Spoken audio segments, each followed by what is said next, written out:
Fala pessoal, tudo bem? Por aqui Daniel para um vídeo da nova playlist que é para a gente discutir se tem lógica ou se não tem lógica. Vou contextualizar. A gente está falando sobre economia, sobre valores e sobre o cenário de League of Legends. Um jogo online, um cenário de esportes, né, de esportes eletrônicos, que foi anunciado uma fusão das ligas LCS, LLA e CBLOL do Brasil, onde você tem representantes das três ligas formando campeonatos específicos e, portanto, os campeonatos locais eles vão diminuir e vão ter menos equipes e coisas do gênero. Um dos tópicos que tem sido muito discutido é sobre a equiparação de valores e o equilíbrio financeiro, porque vai haver uma divisão de recursos entre as regiões que tem LoL no mundo inteiro. O discurso é de que o Brasil, na eterna síndrome de vira-lata, tem uma moeda muito desvalorizada e, portanto, aliar nessa divisão de verba vai fazer com que a gente receba mais. Beleza. Só para terminar a parte de contextualização, para vocês entenderem, o Chaep, que é um dos narradores oficiais da Riot, abriu uma live ontem, estava discutindo inúmeros pontos, inclusive colocando ele que, ao unir todo mundo, economicamente para o Brasil vai ser melhor, porque todo mundo paga em dólar e o Brasil não, e que, portanto, o Brasil sairia muito bem nessa história.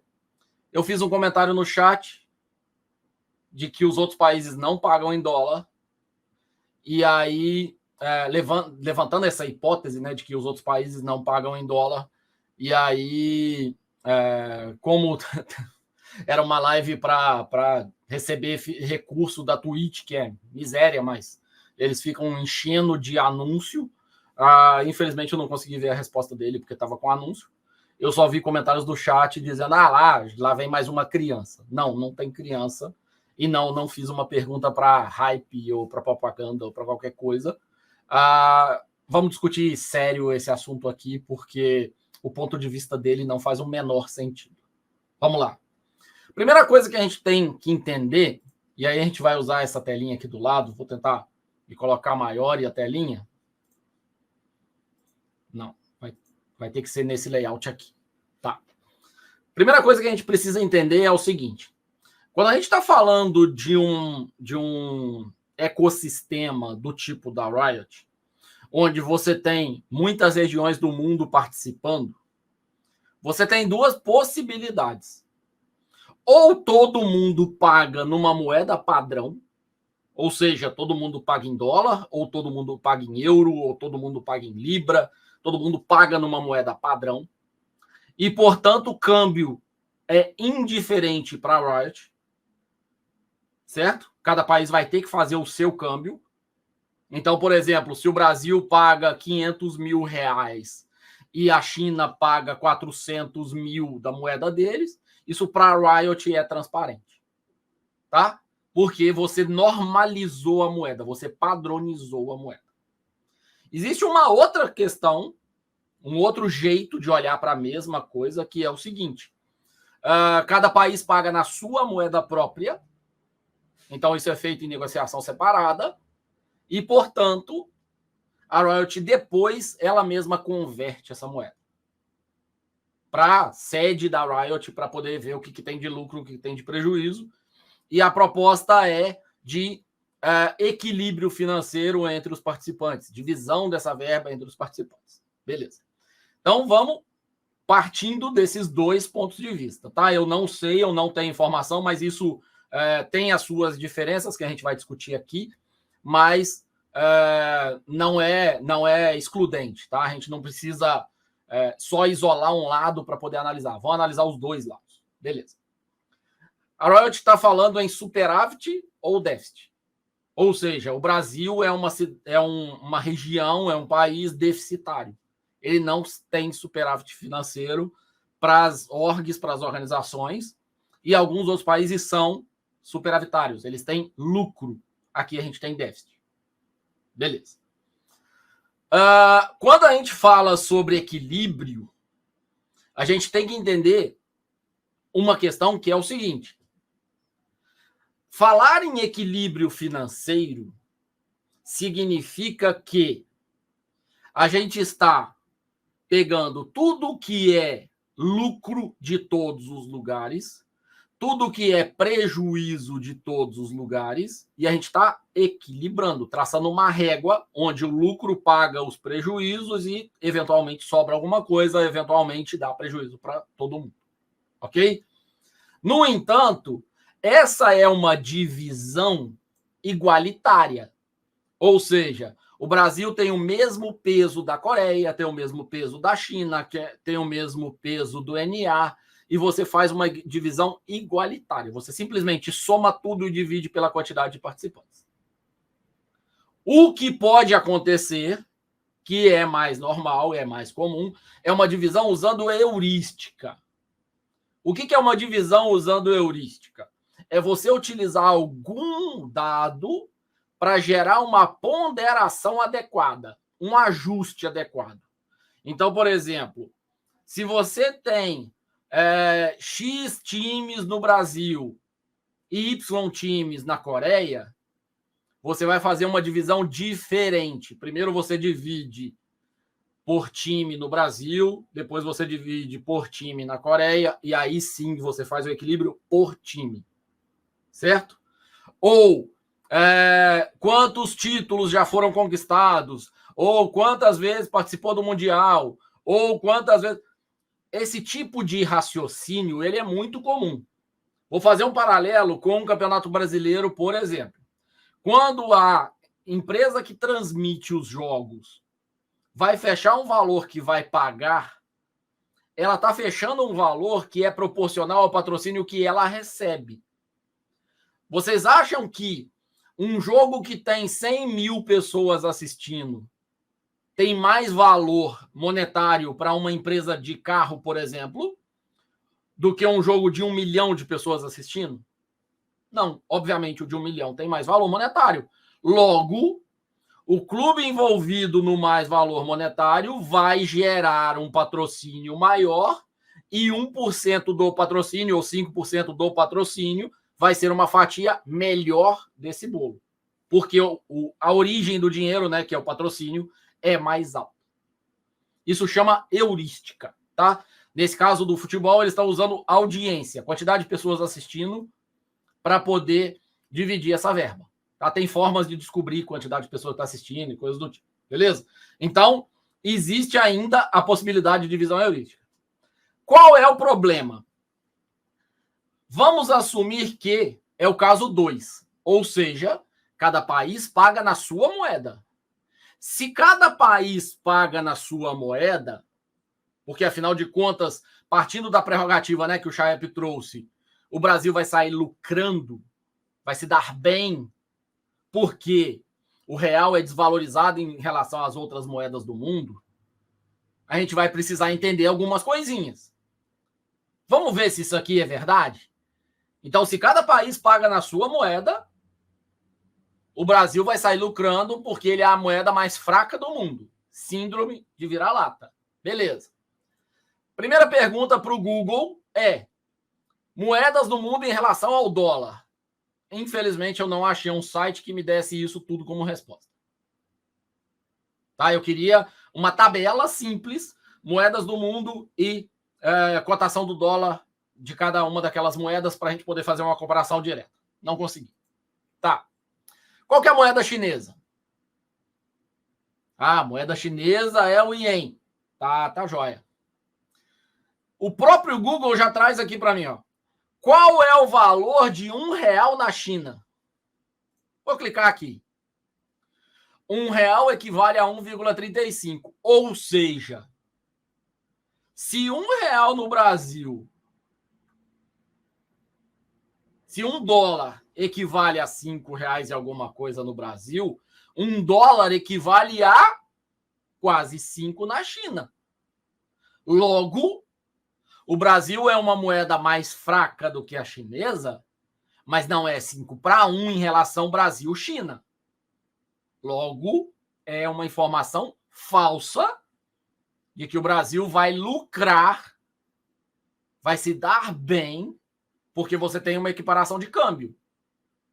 Se a China paga 4-1 em relação a dólar, e a gente paga 5-1, a gente não vai lucrar 5-1. Não faz sentido. Certo? Beleza. Google, quanto que custa 500 ienes em dólar? 500 ienes em dólar, 68,97. Ou seja, se eu chegar na China com 70 dólares, eu tiro 500 e pouco da moeda deles. Se eu chegar no Brasil com 500, com R$ 92,48, eu tiro R$500. Então, veja. 69, vou arredondar para 69,93. Não é 5 vezes. Esse raciocínio está errado. Esse raciocínio é uma indução a um pensamento de que o mundo inteiro paga em dólar e o Brasil é o único que, numa síndrome de vira-lata, vou repetir essa expressão 1000 vezes no vídeo, desculpa, mas eu preciso repetir, acha que vai ganhar 5 vezes porque todo mundo paga em dólar e o Brasil não. Existe uma isonomia no processo. Ou todo mundo paga em dólar, ou todo mundo paga na moeda local. Estou mostrando para vocês que um cenário muito forte no League of Legends, que é a China, não é 5-1, não é 4-1 em relação ao real brasileiro. Tá, então, em que situações vai acontecer do Brasil se dar bem?